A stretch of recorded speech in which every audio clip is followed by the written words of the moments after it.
A balística é o estudo de projéteis, balas, morteiros e foguetes. Tudo o que pode ser disparado em batalha. Nós as consideramos invenções modernas. Mas novas descobertas estão obrigando os cientistas e engenheiros a reconsiderar. Novas evidências revelam que armas superbalísticas eram usadas em campos de batalhas há milhões de anos. Enquanto analisam as evidências, os cientistas chegam a conclusões explosivas. Esta é a história da superbalística antiga. Inventos da Antiguidade.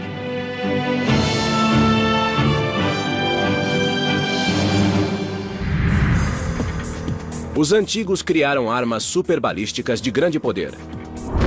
Megacatapultas que destruíam cidades. Lançadores de foguetes capazes de 100 disparos por segundo. Máquinas antipessoal que perfuravam armaduras e blindagem. E até armas manuais, cujas táticas e design inspiraram as armas de hoje. Inventos da Antiguidade quer saber: essas armas eram eficazes? Que táticas eram usadas? Quais tecnologias? E quanto elas podiam matar? Agora, em uma série de experimentos balísticos, vamos testar os projetos dos antigos engenheiros militares. Nossa equipe de historiadores e especialistas em armas mostrará que, antigamente, a guerra era sangrenta e letal. Os antigos campos de batalha não eram um bom lugar para se estar. Cada vez que os engenheiros, cientistas e armeiros vinham com um avanço, ele se tornava um lugar mais perigoso. É incrível como esses engenheiros criavam novas maneiras de matar o inimigo. A humanidade sempre buscou meios de eliminar ou neutralizar os inimigos. Desde o advento dos conflitos, o homem sempre procurou meios para atacar o inimigo, sempre minimizando os riscos para o atacante. E a melhor maneira sempre foi se distanciar do inimigo. E isso significa usar projéteis. A balística é a ciência que lida com o movimento, comportamento e efeito de projéteis como flechas, balas e foguetes. O conceito é tão antigo quanto a própria guerra. Segundo os registros arqueológicos, sabemos que a balística já era estudada há centenas de milhares de anos, desde que, pela primeira vez, o homem usou uma haste para ampliar o efeito de alavanca do braço e fazer um dardo ir mais longe. E quando chegamos aos registros escritos, sabemos que eles a estudavam como nós a estudamos hoje, como ciência. A busca pelas origens da ciência balística começa no leste, na antiga China. No século V d.C., há mais de 1500 anos, a China era a maior superpotência tecnológica do mundo antigo. Por mais de 2000 anos, os chineses estavam na vanguarda das descobertas científicas, com inventos que continuam a dar forma ao mundo moderno. E nenhuma outra teve mais impacto do que aqueles projetados para a guerra. Os pensadores militares chineses estavam mais preocupados com a guerra psicológica e com o uso dos avanços da tecnologia que a Revolução Industrial Chinesa havia fornecido a eles, para ter uma vantagem sobre o resto do mundo, sobre os povos que chamavam de bárbaros. Antigos textos militares contêm descrições de armas com a mesma capacidade destrutivas do que muitas armas atuais.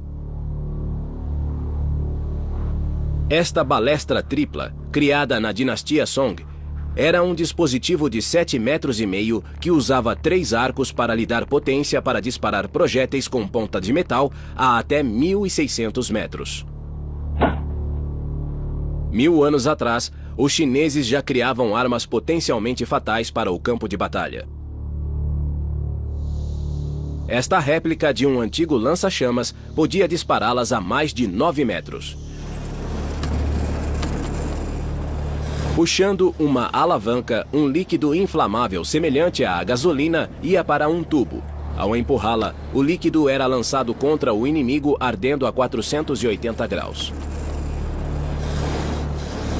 Ele foi usado pela primeira vez em uma batalha naval no rio Yangtze pelas forças Tang contra a marinha do Imperador Song no ano de 975.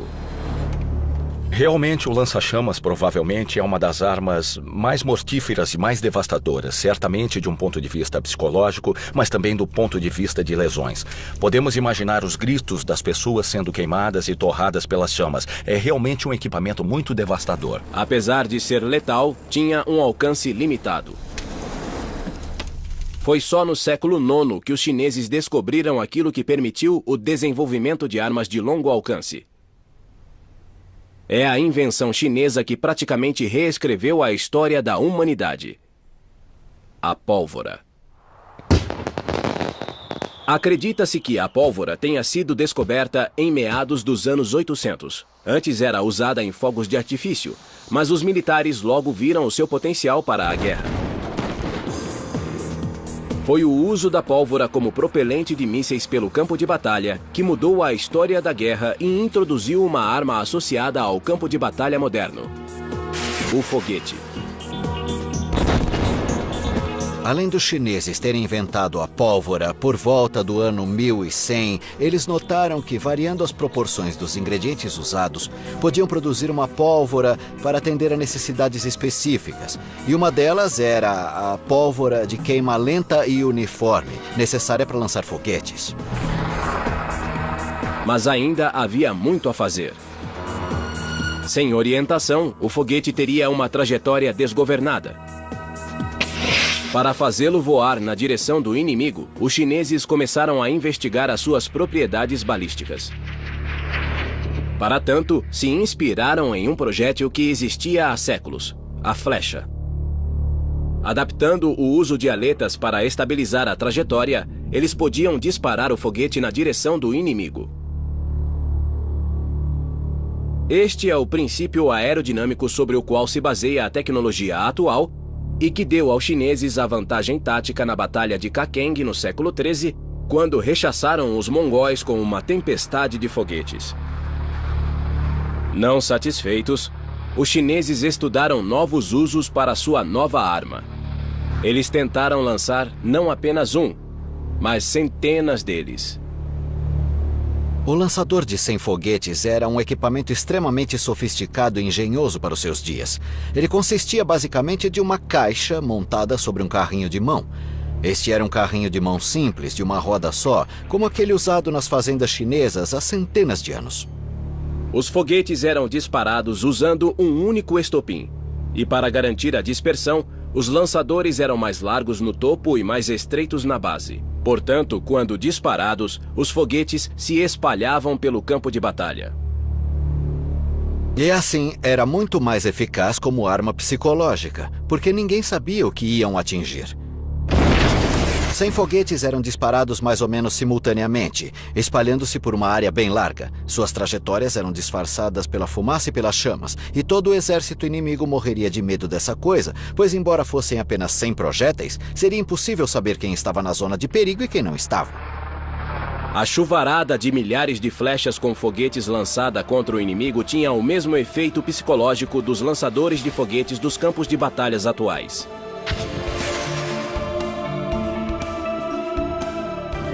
As armas inventadas na China logo inspiraram a criação de máquinas de guerra parecidas na Ásia e no Oriente Médio.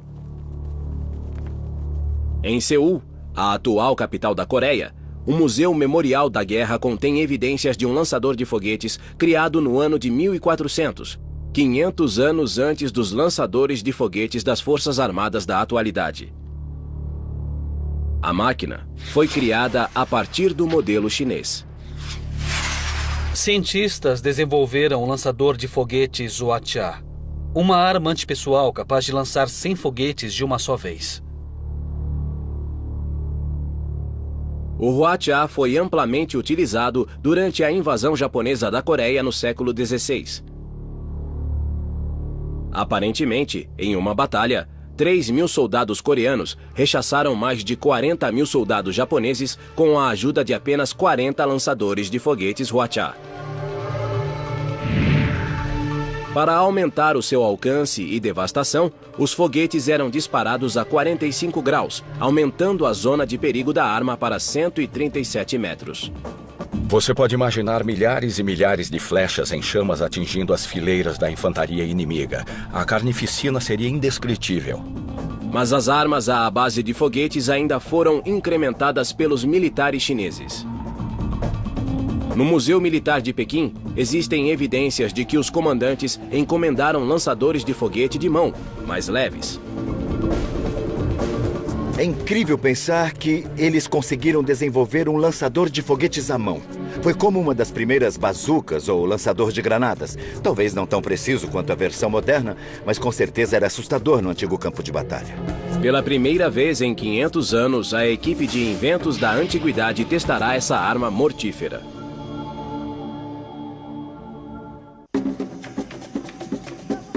Os engenheiros da antiga China criaram uma série de projéteis balísticos que causavam terror nas linhas inimigas. Desde mísseis individuais ao equivalente aos lançadores de foguetes atuais, os campos de batalha chineses eram campos de extermínio tecnologicamente avançados. Eram flechas vindo em sua direção, estavam em chamas e explodiam quando atingiam alguma coisa. Era uma surpresa. Isso era uma coisa completamente nova. Ninguém havia visto nada parecido. O efeito era chocante, era desmoralizante. Ele causava pânico. E cada novo tipo de arma teria esse mesmo efeito.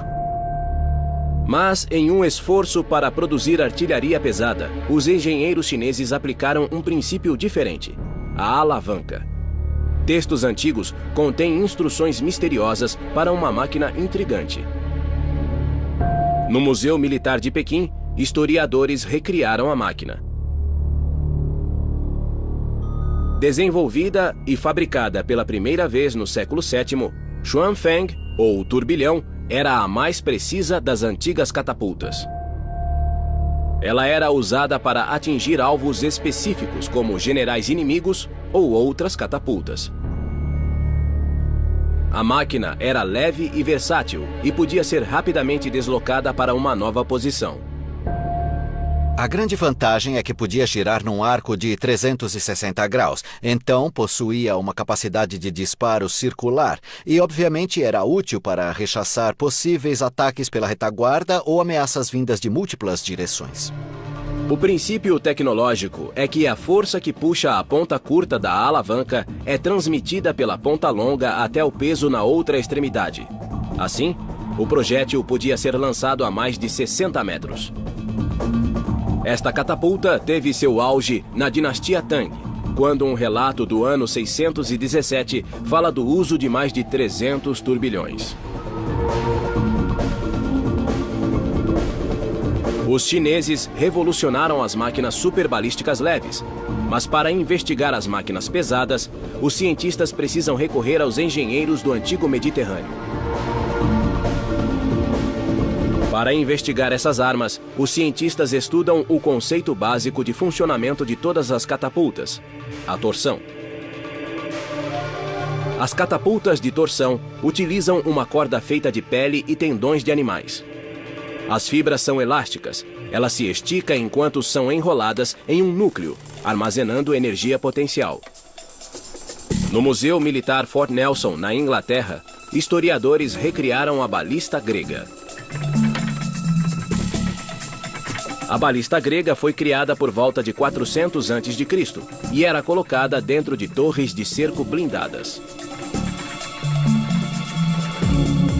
À medida que são estendidas, as cordas ficam cada vez mais retorcidas em volta da verga de madeira. A enorme força armazenada nas fibras é controlada pelo sistema de catraca, que trava as barras a cada puxão. Totalmente estendida, a força armazenada nesta réplica pode lançar uma esfera de 200 quilos a mais de 180 metros.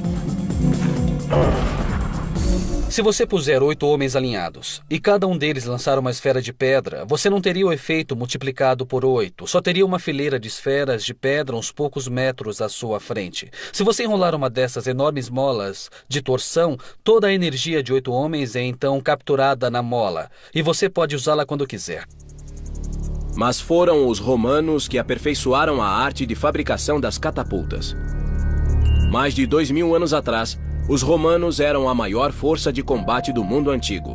Seguindo uma política expansionista agressiva, os militares romanos varreram terras inimigas, deixando atrás de si uma trilha de terror e destruição. Roma era um estado altamente imperialista, muito agressivo. E um dos principais ideais do Estado romano era expandir suas fronteiras para proteger a própria Roma. E isso significava estabelecer fronteiras o mais longe possível da cidade. E quando o assunto era o desenvolvimento dessas armas de destruição, dinheiro não era problema. Os romanos gastavam o equivalente atual a bilhões de dólares em seu exército e em equipamento militar. Calcula-se que cerca de 50% da verba anual de Roma ia para o exército. E a peça central de sua artilharia era uma catapulta, o onagro. Descrito pela primeira vez no ano 359 por Amiano Marcelino, ele servia para derrubar muralhas e causar pânico nos inimigos. O onagro é uma versão mais simples comparada a outras máquinas usadas anteriormente, mas não menos eficaz. Ele se chama onagro ou jumento selvagem devido ao seu coice e pela força que produz. Sua genialidade estava na simplicidade do design. A balista grega tinha 2 dispositivos de torção em cada lado do duto de disparo. Mas ambas estavam sujeitas a falhar. E como o dispositivo de torção é a parte vital da catapulta, ambos os lados tinham de ser tracionados à perfeição. Eles faziam uma coisa bem esperta. Eles viravam um lado de uma catapulta de lado. Em outras palavras, a mola ficava na horizontal.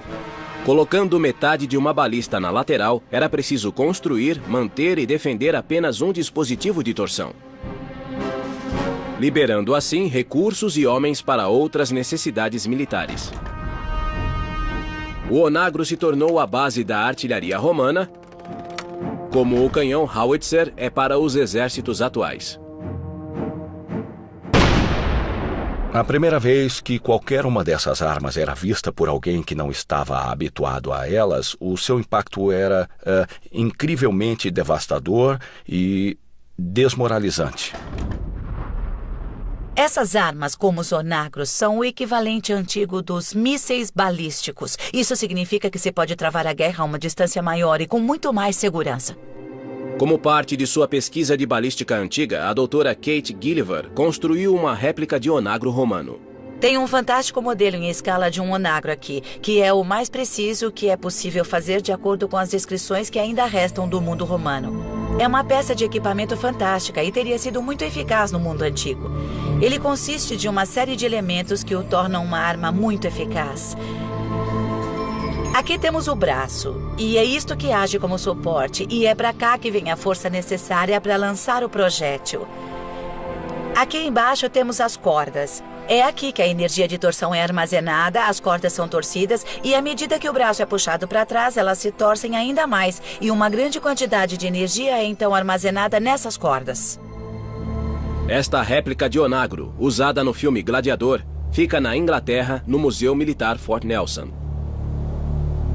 Precisavam de 8 homens robustos, segundo o historiador romano Amiano, para operar uma dessas máquinas. E isso dá uma ideia da energia contida na mola. Neste aqui, a mola é feita de corda torcida, mas na época romana era de tendões, que provavelmente era muito mais potente. Mesmo assim, nós esperamos fazer com que essa máquina funcione. A peça-chave, a maneira que essa energia pode ser armazenada e depois liberada exatamente no momento certo, é este dispositivo aqui. Isto é uma catraca e é um grande avanço na balística. O onagro romano disparava esferas de pedra como esta. É muito útil para derrubar pedaços de muralhas inimigas e remover os defensores das muralhas inimigas também.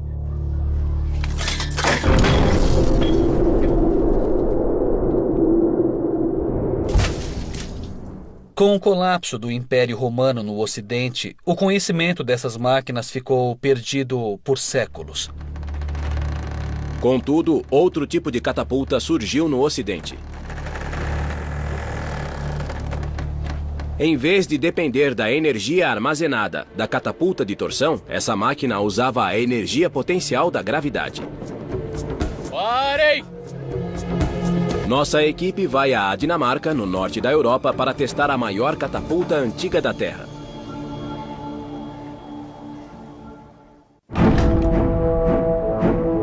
À medida que a balística evoluiu, os projéteis ficaram mais eficazes e seu impacto se tornou colossal.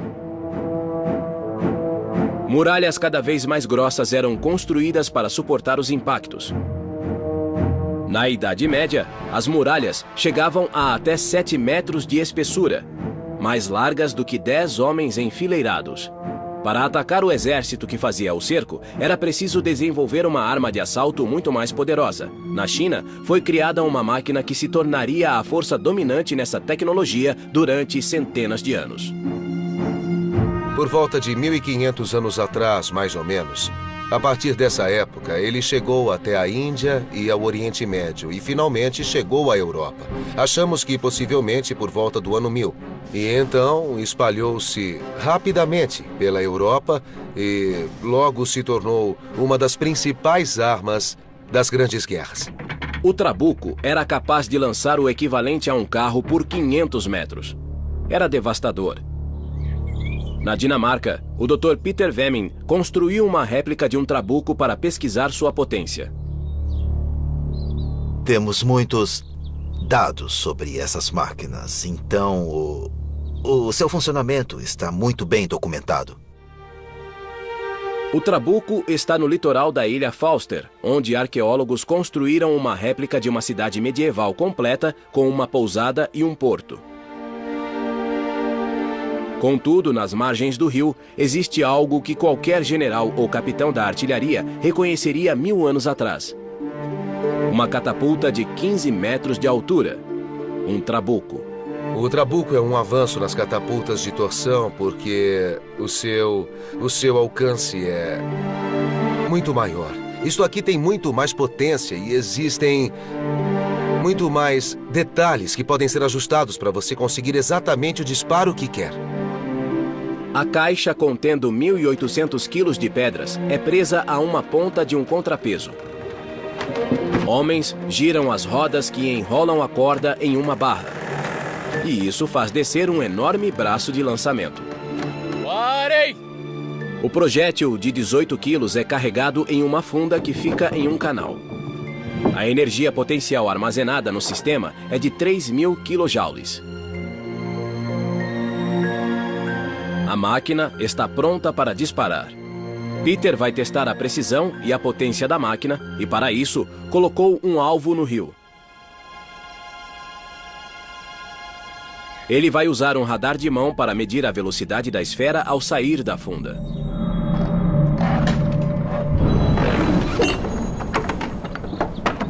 O contrapeso se choca contra o solo, elevando o braço com grande potência e lançando a funda com a esfera no ar.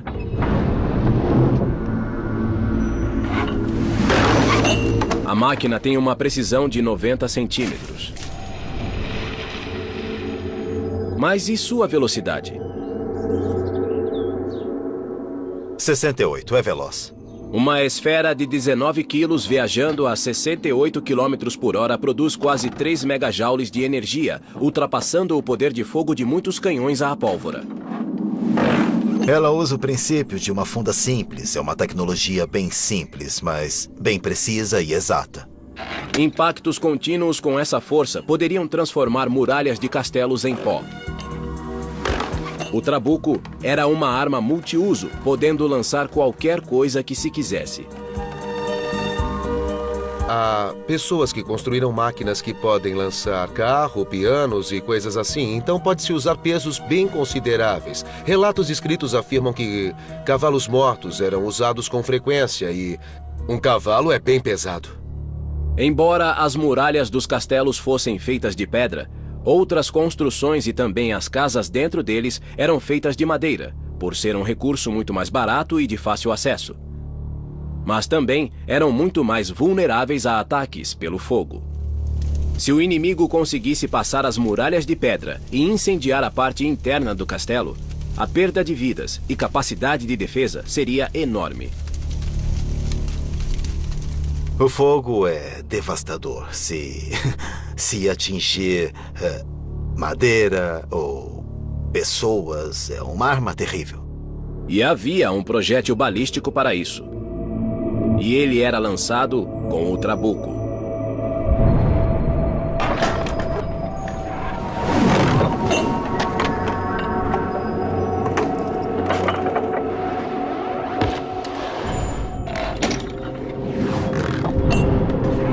Utilizando de esferas de pedra a bombas incendiárias, o trabuco era devastador para qualquer cerco. Na Dinamarca não temos acesso fácil a armas e, como eu sou homem, considero as armas muito interessantes e esta é sem dúvida a arma definitiva. É o melhor brinquedo que eu já tive.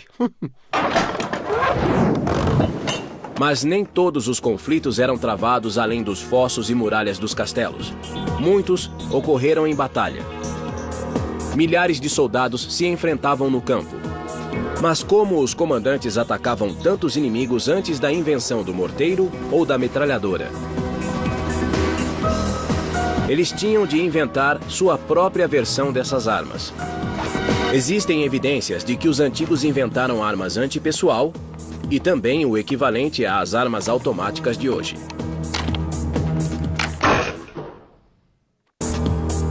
Cientistas do mundo antigo criaram uma série de armas devastadoras. Desde os projéteis de longo alcance dos chineses e coreanos, às máquinas anti-cerco dos romanos, dos gregos e dos cruzados. À medida que a tecnologia balística se desenvolveu, o alcance e peso dos projéteis aumentou. Mas a guerra balística tem um terceiro elemento vital: o índice de disparos. Esta metralhadora moderna é capaz de fazer 12 disparos por segundo. As armas automáticas, usadas pelos exércitos modernos, usam a energia do recuo de cada disparo para recarregar a câmara e fazer outro disparo. Mas até mesmo antes do advento dos explosivos, os comandantes militares exigiam que seus engenheiros e cientistas melhorassem o índice de disparos de suas máquinas. E a maneira mais simples de melhorar esse índice era usando o soldado. O índice de disparo de um simples arco e flecha pode ser aumentado apenas com treino. Os arcos são feitos de vários materiais, como chifres e tendões de animais em camadas, formando um laminado. Portanto, quando o arco se enverga, a energia é armazenada e ele não se parte. Nas mãos certas, até essa tecnologia simples pode produzir fogo rápido. Os hunos controlavam um império que partiu da Ásia Central no século IV e varreu toda a Europa. Os conquistados se surpreendiam com a velocidade dos hunos. O segredo do fogo rápido dos hunos permaneceu um mistério por centenas de anos. Mas agora, na Hungria, um homem ressuscitou essa antiga arte. Lajos Kasai é um dos melhores arqueiros do mundo. E após anos de treinamento, conseguiu chegar ao patamar de velocidade dos lendários hunos. Os antigos hunos seguravam as suas flechas deste jeito, e assim eles podiam disparar flechas, uma atrás da outra, muito rapidamente. Para provar a eficácia da técnica, desafiamos Lajos para ver a que velocidade ele dispara 12 flechas.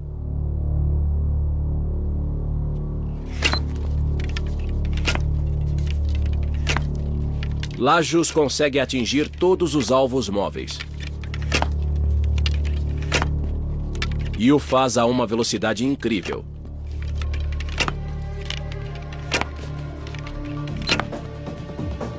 "12 flechas em apenas 17 segundos. Mas os hunos tinham outro recurso importante: o cavalo.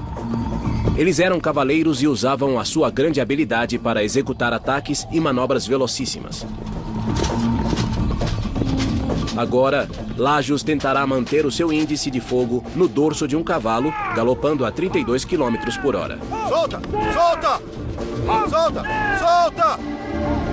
A 35 km por hora, Lajos dispara 6 flechas em 10 segundos. Os hunos usavam um arco de 180 graus que disparava entre 270 a 370 metros e capazes de matar cavalos e até penetrar armaduras.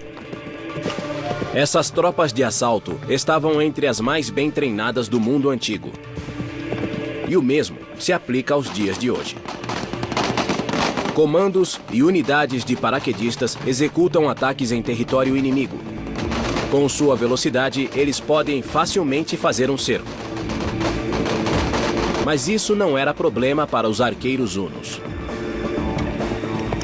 Mesmo atraindo o inimigo por trás, eu posso me virar e disparar contra ele. Um arqueiro estático usa o lado esquerdo do cérebro, mas um arqueiro a cavalo usa o lado direito, a parte mais intuitiva do cérebro.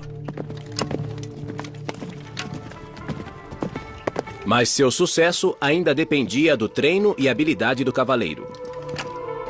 A tarefa dos engenheiros militares é diminuir a importância do soldado substituindo-o por tecnologia. Para descobrir quais as armas automáticas usadas no mundo antigo, pesquisadores estão investigando uma máquina notável. Por volta de 300 a.C., em Rhodes, Dionísio de Alexandria criou uma arma avançada chamada políbolo. A palavra significa lançador de muitos e pode bem ser a primeira arma automática da história. O armeiro Alan Wilkins construiu uma réplica do políbolo. Ele tem capacidade para 12 projéteis, disparados por alavanca, e é bem parecido com as primeiras metralhadoras, como a Gatling, embora tenha sido inventado 2000 anos antes. Esta é a primeira transmissão por corrente que se conhece na tecnologia ocidental. Estes elos são de carvalho revestido com ferro e giram em torno de coroas dentadas de 5 lados. E em seguida, o gatilho é acionado através desta barra que está bem aqui. O políbolo podia disparar 11 virotes por minuto. Os virotes são projéteis com pontas de aço e são automaticamente carregados usando um dispositivo giratório. Por centenas de anos, o objetivo da pesquisa balística e do desenvolvimento tecnológico militar era a eliminação do inimigo. Estudiosos de balística antiga também investigam o outro lado dessas armas, ou o que acontecia quando os projéteis chegavam ao alvo. Muitos historiadores acreditam que uma arma balística antipessoal foi responsável por esta lesão precisa e pela morte deste guerreiro britânico no século I. Mas quem o matou?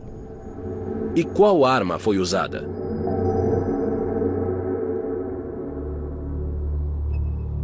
Encontramos o crânio no Museu de Dorset, no sul da Inglaterra. Pela primeira vez, ele será submetido a uma análise científica do século XXI para desvendar esse mistério. Na minha infância em Dorchester, eu vi esses crânios, vi as exposições no museu, e uma das coisas que mais me chamou a atenção quando eu era muito nova foi o seguinte: como essas lesões aconteceram? O que causou esse dano? Para descobrir qual arma foi usada para matar este homem, recorremos a peritos forenses que examinam cenas de crimes. Ao escanear o crânio, nós queremos obter um modelo tridimensional para fazer uma reconstrução facial. Este é o crânio de um homem adulto. Está em boas condições, considerando de quando ele é. Dá para ver muita fragmentação do crânio, onde ele foi remontado. E tem este furo bem evidente deste lado, resultante de alguma lesão. Parece que houve uma penetração. Não sabemos exatamente quando isso aconteceu, mas foi perto da hora de sua morte. Não sabemos se foi um golpe fatal, mas certamente parece que seria fatal se estivesse vivo na hora que aconteceu. Mas está claro que não foi causado após a morte. As evidências forenses indicam que o traumatismo pode ter sido causado por uma arma romana. Esta é uma ponta de dardo romana, de 2000 anos. E pode-se ver que é consistente com o tipo de lesão que temos neste crânio. Portanto, é consistente com o tipo de arma que pode ter causado o traumatismo. Mas os investigadores não sabem qual arma disparou o projétil. Só existe uma explicação para uma lesão como essa, e é uma seta de catapulta romana. Os entusiastas de armas antigas Alan Wilkins e Tom Feely criaram disparadores de setas com base em projetos e desenhos da época. Esta é a catapulta romana padrão para disparar setas que foi usada durante o período de Júlio César durante toda a invasão da Britânia. Esta antiga superarma era conhecida como arco-balista e é a base da tecnologia balística romana. É uma máquina pequena e altamente maneável, cuja força está na tecnologia da torção. Isto é tão potente que é preciso um sarilho para puxá-lo para trás. E acreditamos que nesta máquina a força deve ser por volta de 1 tonelada. É realmente um arqueiro robótico e esse gatilho de metal é uma imitação dos dedos do arqueiro que vão capturar a corda do arco e puxá-la para trás. E aí o projétil ficará entre os 2 dedos, assim, antes do gatilho ser liberado. Desafiamos a equipe a atingir o crânio de um animal. Se a mira puder ser feita com precisão, o resultado pode ser um furo da mesma forma daquele do crânio. Isso comprovaria a teoria da Dra. Gilliver de que a lesão no crânio de Dorset foi feita por um virote de catapulta. Nossa réplica faz uso de flechas de 90 centímetros como virote, o tamanho preferido dos generais romanos.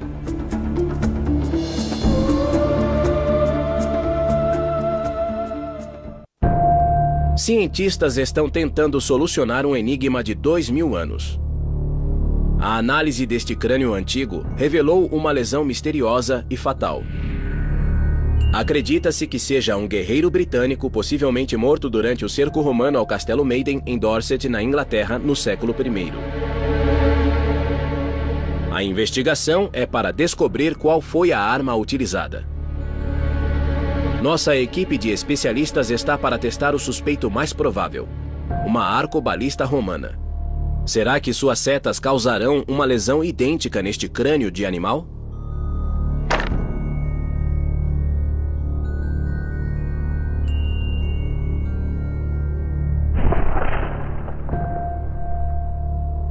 A seta despedaça o crânio. Isso lança dúvidas sobre a teoria de que o crânio de Dorset foi atingido por uma seta de arcobalista. Mas os resultados do teste da Dra. Carolyn Wilkinson trazem uma nova luz sobre a arma utilizada.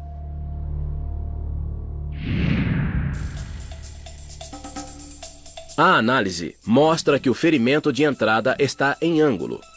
A seta da catapulta precisaria ter entrado na cabeça do homem por baixo. Mas a trajetória de uma seta de arcobalista não se encaixa.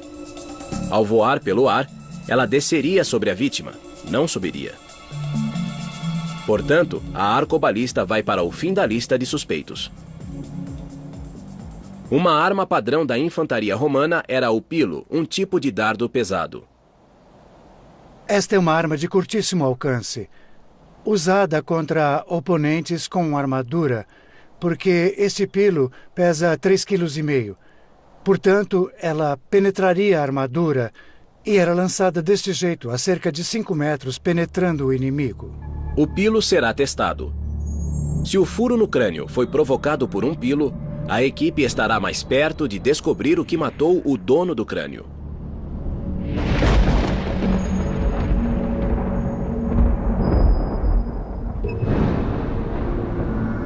O teste comprova que o pilo penetra o crânio sem destroçá-lo, diferentemente da seta da arcobalista. Mas a teoria tem um furo. Um dardo ou um pilo, quando atirado, estaria em trajetória descendente quando atingisse o inimigo. A penetração foi de baixo para cima. Contudo, os furos casam perfeitamente e é a lesão que se esperaria da ponta de um pilo. Tom Feely tem uma explicação. Uma tática usada pelos celtas contra o exército romano era se fingir de morto. E para garantir que o inimigo não usasse essa tática, os legionários enfiavam a lança na cabeça do inimigo, ainda imóvel, no chão. Nesse caso, haveria esse furo quadrado no crânio e o cérebro seria penetrado. Era uma lesão fatal. O teste revela que o ângulo e a lesão subsequente batem com a análise forense. Um crânio com tecido vivo, um crânio vivo, responderia de maneira diferente a um crânio seco, sem tecidos moles. E é assim que se descobre a diferença entre lesões que acontecem depois de uma pessoa morrer e lesões que acontecem antes. Mas dá para ver que há uma consistência na forma. Temos uma lesão quadrada, bem simétrica aqui, do ferimento de entrada. E temos uma superfície partida aqui, o ferimento de saída. Os resultados do teste e a análise forense revelaram que a causa da morte deve ter sido um pilo, usado para perfurar a vítima até a morte ainda no chão. Embora os testes tenham mostrado que a lesão não foi causada por uma arma balística, o processo demonstrou o poder das armas lançadoras de projéteis.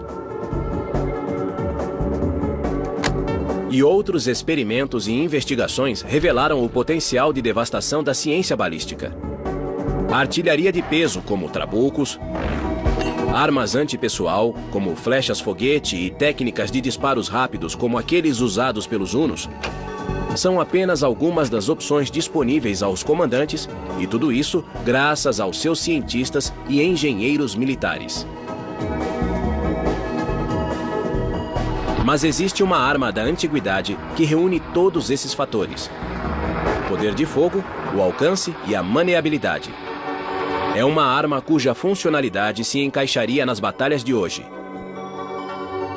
o lança-foguetes de mão. Textos chineses do século XIV descrevem essa arma. Mas o que se discute é se ela realmente funcionava e qual era a sua eficácia.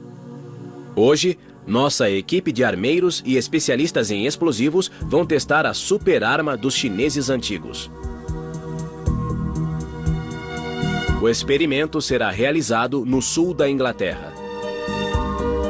É um teste muito perigoso e requer horas de preparação. O criador de réplicas, Richard Windley, e o especialista em explosivo, Charlie Adcock, preparam o teste. Richard usou projetos chineses antigos para recriar este lança-foguetes. Este é um dos menores. Não é o menor de todos. O menor de todos se chamava Ninho de Abelhas e era um dispositivo portátil que pesava de 1 a 3 quilos. Um soldado podia carregar 4 ou 5 dessas baterias facilmente. E como o soldado tinha um único estopim, quando aceso, todas as baterias disparavam. Richard entrega a arma a Charlie, que já lidou com explosivos em muitos filmes, como 007 e também O Resgate do Soldado Ryan. É um teste arriscado e Charlie precisa se afastar da equipe. Esta deve ser a primeira vez que lança-foguetes Ninho de Abelhas é disparado em tempos modernos. Temos uma barragem de 12 foguetes. O pirotécnico está pondo os estopins e estão praticamente prontos. Daqui a pouco vamos acendê-los e ver qual será o resultado.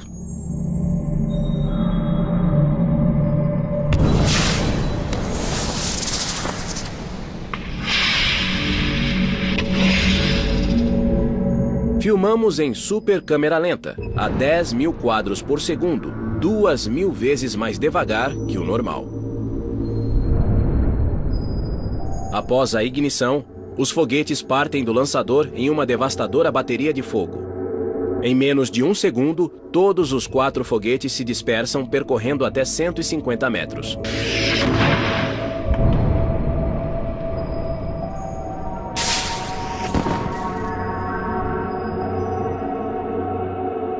Este lança-foguetes da China antiga foi a base para as técnicas modernas de guerra e inspirou as atuais granadas lançadas por foguete. É incrível pensar que os antigos criaram armas superbalísticas cujos princípios usamos até hoje. Milhares de anos atrás, eles criaram armas que seriam reconhecidas até mesmo nos dias de hoje. Mas que outras descobertas ainda iremos fazer que mudarão todas as nossas concepções sobre o mundo antigo? Será que teremos de reescrever os livros de história?